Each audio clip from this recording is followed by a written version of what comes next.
Yeah, a little bit of mindset, principle, and concepts.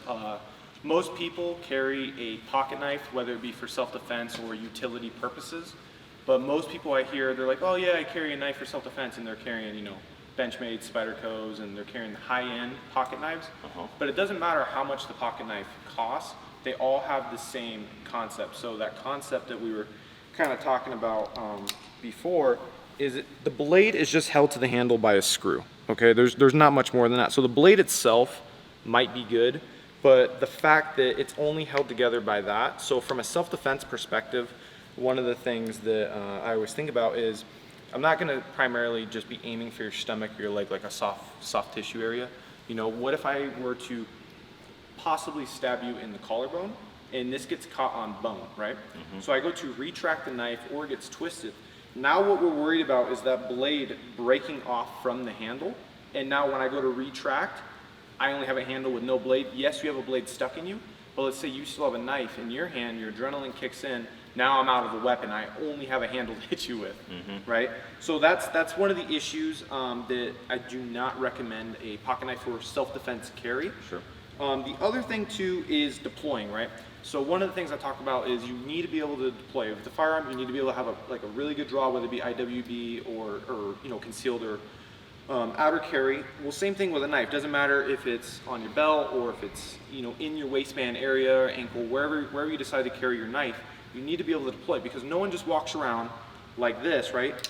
And they're like, okay, I'm gonna get in a fight today, and they're just walking around with a knife in their hand. This isn't the Stone Age. You don't just walk around with a weapon. And if they some guys do. And if you are doing that, stop. Yeah, you're sketchy. Yeah. So a couple things is it's a clip most of the time, and most people carry it in their pocket, hence the name pocket knife. So just an idea that I kind of wanted to go over is we find ourselves in a situation where we might have to use our knife. So let's say Chris starts hitting me, or maybe he has a bottle in his hand, he has some sort of weapon that is going to make me escalate to a possible lethal situation, right? So he starts hitting me. Well, what's going to happen is if he starts hitting me, my hands naturally are going to come up. This is defense mechanism, trained or not. If you get hit, natural reaction is hands just come up because you don't want to get hit, right? You have that flinch, and you're trying to cover the soft area. Well, here's the problem, is if he starts hitting me, in order to get a pocket knife out, I'm gonna have to get my hand into my pocket. So that is now one hand to go down. Now here's the question. People go, well, with a fixed blade, you're still gonna have to do the same thing. Sure. Yes, you are correct. But here's the problem. In order to get my fixed blade out, I don't have to stuff my hand into my pocket. So not only am I reaching down there, my hand now could get trapped, and assuming you have keys, phone, wallet, whatever else may be in that pocket that the knife is on, now my hand is getting all bundled up, as this guy isn't just one and done. He's probably consecutively hitting me, or a beer bottle, ashtray, blunt object, whatever he may have. It's easier to trap too, right? Correct. And I get this out, right? Let's say my hand didn't get caught in my pocket. Whether spring assisted or not, I'm gonna have to do some sort of wrist motion in order to get this into play. And by then I've maybe been punched 6, 7, 8 times.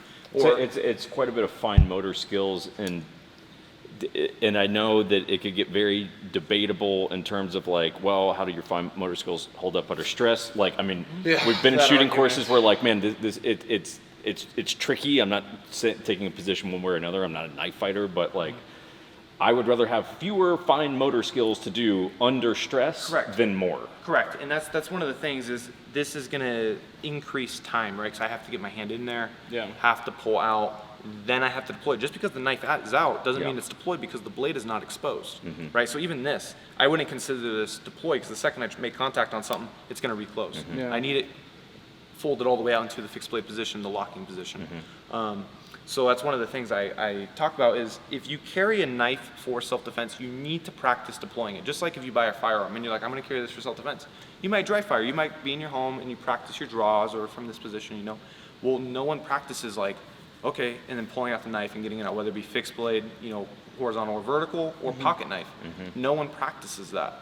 And ways you could practice, doing it without a non-lethal situation is rubber knife, which we'll use later today, and you can use that practicing and getting in your motions. So, but no one does it.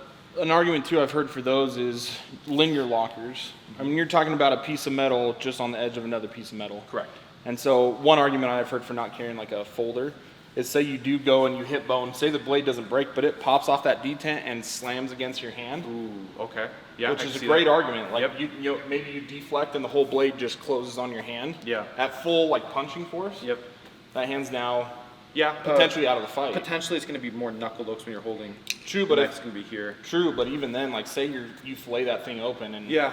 Yeah, You no, you're absolutely correct. Again, though, you're most likely gonna have that adrenaline dump, Yeah. that tunnel vision. That's maybe one of those things after the fight or after the situation you were just in. You're gonna be like, "What happened?" For sure. You're not. Yeah, you probably won't even. just like breaking your hand in a fight. Correct. It's one of those things you don't. Most of the time, you don't feel until after, unless you're in the fight. and You're like, "Why can't I not make a fist?" All But of a still sudden? another good, con of carrying Exactly. a folder. I agree. right? I agree. So, what I'm trying to get with this is, I would recommend a fixed blade over the pocket knife. Reason being is it's a full piece of steel attached to a handle that has locking pins. Right? These are permanent, so these won't come out. So I don't have to worry about this snapping off the handle, and I don't have to worry about this blade breaking, knowing that, obviously for this one it's going to be a forged knife, so the steel is very strong. But if I hit bone with this, it might get caught up. I'm probably going to twist it out, retract the knife, but I don't have to worry about breaking the knife. So I'm still going to have this in the fight, and knowing that I have to twist and retract, I'm causing more shrapnel damage to your shoulder, because now we're splintering off bone, ligament, muscle, and soft tissue damage. So That's creating another hole too, because if you go on this way, then go horizontal. and that's the way I teach a lot of the guys, is like when we stab, it's not here and puncture out. It's not gonna be like a ketchup packet. It's here, twist and retract. Call it like you're a corkscrew is what you said? correct. Yep. Yeah, you remember that from last time. Yeah, huh? yep. Yep. Check out that video series. A lot of good info in there. Yep. So, yeah, that's why I recommend the fixed blade over the pocket knife. It's gonna be, one, more durable. Two, you don't have to have that longer deploy time, or the way you worded it is. And the third thing is getting my hand trapped in my pocket. I don't want my hands trapped at all. That's almost like I'm handcuffing myself.